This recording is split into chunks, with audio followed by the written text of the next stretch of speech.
In this video, I'm going to show you how to replace a wheel cylinder in a Town & Country or Grand Caravan.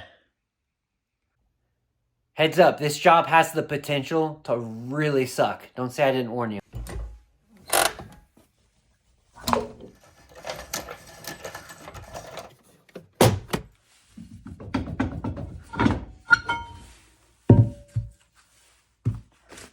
Alright, I just took the drum off. Be careful, don't breathe in the brake dust. Take a moment to let it air out. Step away, wear a mask if you need to. Get this cleaned up before you start working in this area.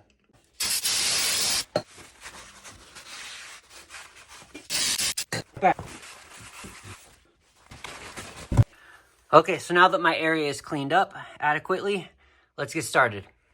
Today, we are changing out the wheel cylinder. The wheel cylinder is a critical component to the braking system for the drum brakes in the back of these minivans. In fact, the entire process relies on this single point of failure. So if this wheel cylinder starts to develop a leak, it's pretty important for you to take care of it by replacing it. The way that a wheel cylinder operates is it has pistons on either side of this cylinder right here. And when you suppress your brake pedal inside, it's going to build hydraulic pressure through the lines, and it's going to cause these pistons to expand. As those pistons expand, they push on right here. These are called the drum shoes. These are the actual brake pads for the drum brakes. It'll cause those to go outward. As they go outward, it's then going to apply pressure on the interior part of this drum. And then this surface area is going to create friction, which causes you to brake. And the way you can determine if your wheel cylinder is bad is if you peel back these dust boots and you see that there's brake fluid coming out of the edge. In this one, you can see there is a leak developed right here. And on this side is pretty dry.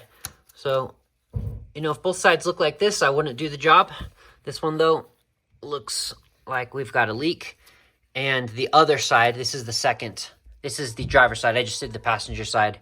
That one was really bad. It was dripping. So they're the same age. It's about time to replace them. This is a kind of an old vehicle, so I'm going to get the job done. There are a couple of ways to do this job. Essentially, what you need to do is get the brake shoes off of the pistons of the wheel cylinder. So you have to separate them. You can separate them by either removing this spring and then pulling the shoes apart, but that's risky because then you risk messing up this adjuster and then having that mess up and then having this spring come out and then having to replace all of these things and position it just right. It's very picky. So that's one option. The second option, which is what I'm going to attempt, is you manually extend this adjuster so that it's so far that you can have the shoes separated from the pistons. So I'm going to try to do that right now. If it works, I'll give you an update on how I did it. Okay, this little shortcut appears to be working. I'm going to go ahead and mount the camera so I can show you and fast forward what I'm doing.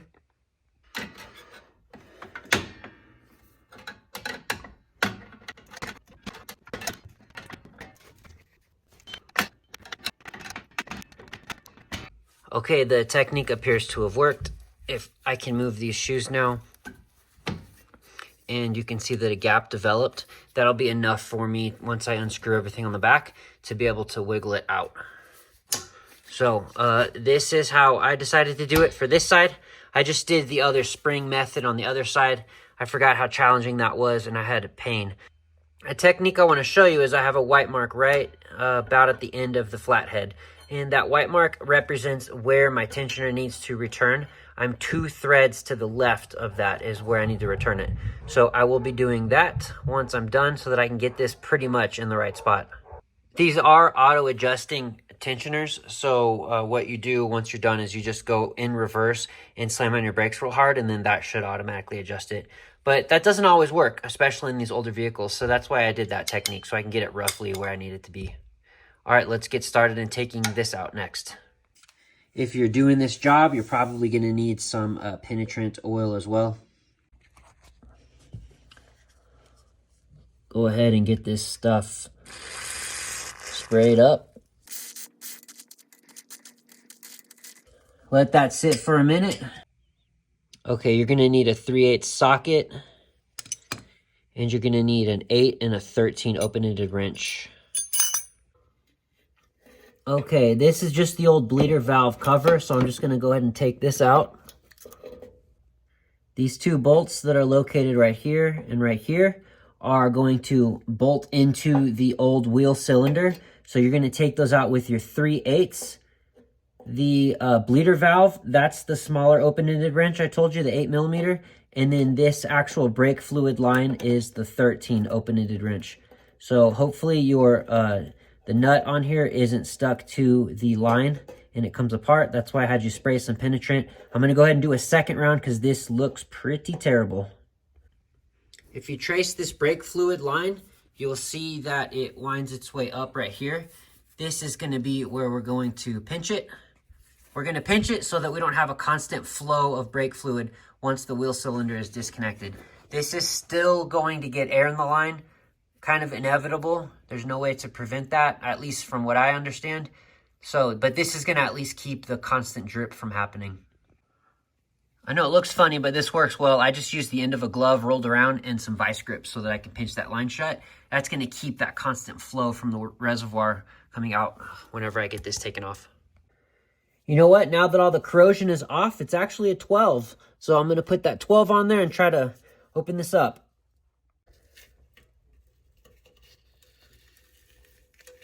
Okay, feeling hopeful so far. Looking like it is going to disconnect from the line gracefully. If I can get this thing around there.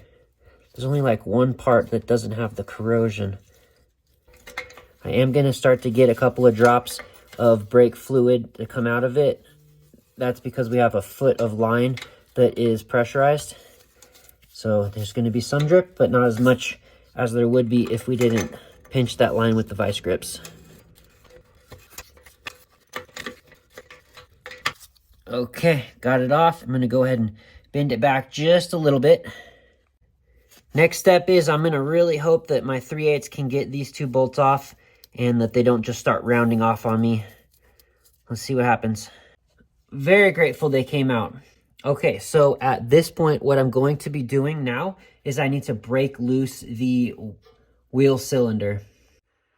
Best way I have learned to break a wheel cylinder off when it's rusted like this is a good old hammer. So I'm gonna tap it gently. I don't want to mess up my springs and stuff. Okay. Man, that is ugly. Very glad I decided to replace this. Okay, I got this cleaned up. Got a little Mickey Mouse hole. This is the brand new wheel cylinder. Got the bleeder valve on the top and this red cover where the brake fluid intake is going to go. So I'm going to take both of these out. Be very careful taking these bleeders out. I have heard that sometimes they can break off inside of the brand new unit. If that happens, all you can do is get a new one. Okay, so that's out. This is what it looks like. I always like to squeeze the pistons in as well, just to make sure that nothing is stuck. Okay, next step, I'm going to position my brand new wheel cylinder in between my shoes. Perfect. And then now I'm going to take my bolts that were off on the backside. I'm going to start to position them into the set holes on the backside. All right, I'm going to use my 3/8 and I'm going to tighten them up on the backside. Make sure you don't over torque them.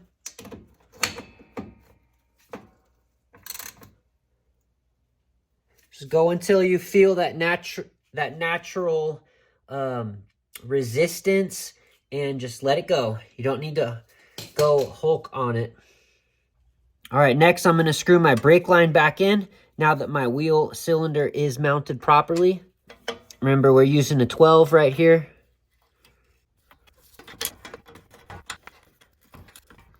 Be very careful not to over torque this brake line connection. When it feels like the natural stopping point, go ahead and stop twisting. Next, I have my bleeder valve. I'm going to go ahead and screw that into this top hole right here. There. Gonna go ahead and tighten that in now. Tightens up with the 8.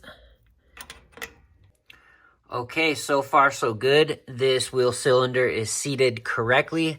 All my connections on the backside are nice and secure. I have air in my lines, which I need to bleed out, which I'll do here in a moment. But before I do that, I need to get this assembly back to tight. So in order to shrink this back down, it's actually pretty easy. This adjuster can be manually adjusted. You don't have to lift up the striker like I was doing when I was going backwards. This one actually locks it in every time it clicks. So I'll just be doing this.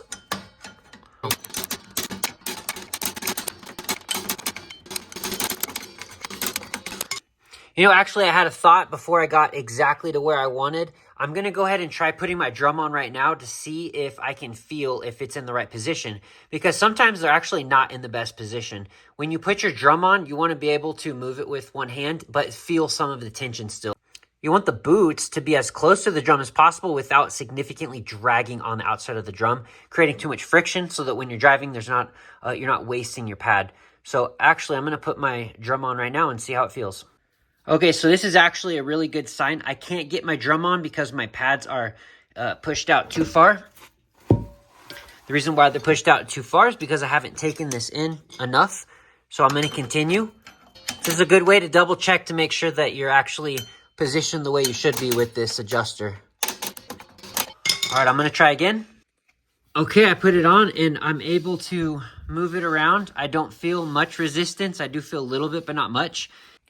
Okay, at this point, we're done with everything on the inside. Take one final look, make sure that everything is where it needs to be, and get your drum on. Okay, next step is bleeding the brakes. So I'm going to go ahead and get that started. So what I mean by bleeding the brakes is getting the air out of the line. Remember, we had that line wide open. I did have it pinched so it would stop dripping, but air got in that line. And when you have air inside of a hydraulic line, that's bad because you lose pressure. Think about the result of that. That means that if you push the brake pedal, it's going to feel a little bit soft and spongy, and it's not going to feel like you're getting a very reactive brake, because when you push that pedal, there's going to be hydraulic fluid building up, but the pressure will be reduced because it's not full of fluid. There's gaps of air inside of there. So it's not going to work as effective. So it's very important. If you don't bleed your brakes after this job, you're not going to be able to use your brakes. So make sure you do that. Also, there are a couple of options on how to bleed your brakes. There's multiple ways to do it. I'm going to show you the way that works best for me. You do the way that works best for you if you know how to do it. All right, I got dot 3 in this vehicle. Reservoir's right here. I'm going to go ahead and take the cap off. Make sure I'm at the right level. I should be right at that spout right here. Shouldn't be overflowed though. You need to make sure that this never drains all the way. As you're bleeding the brakes, you're going to be pulling fluid out of the reservoir. If you start to pull so much fluid that air goes into this master cylinder, you're now sucking air into your line from the top, and you're going to have a really big problem. So make sure that you look at this and monitor it as you're doing this process, and refill as needed. All right, I'm going to take this pinch off of the line. So now I have pressure back up again on everything. And now I'm going to loosen up this bleeder once I get my tube connected to it. Geez, I've been looking for this for 5 minutes. I'm losing my mind. Okay, this is my 8. This is what's gonna loosen the bleeder valve over here. All right, so I'm gonna get set up and show you what I have. This is a one-man bleeder system, and I have the tube connected to my bleeder valve up at the top above that rusty intake for the oil. It's gonna go through the tube, and then I go into this reservoir, which is airtight because it has a gasket underneath. As I pull that switch and I charge it, it's gonna create negative pressure. See, it's holding at like 7 PSI right now. Nothing's coming through because I don't have the bleeder open, but once I open that bleeder, all the brake fluid will start to go through, and then not only brake fluid, but the air bubbles inside the brake fluid. Okay, I got my bleeder valve open. I'm now going to create my negative pressure. I think you can see the air bubbles coming through the line right now.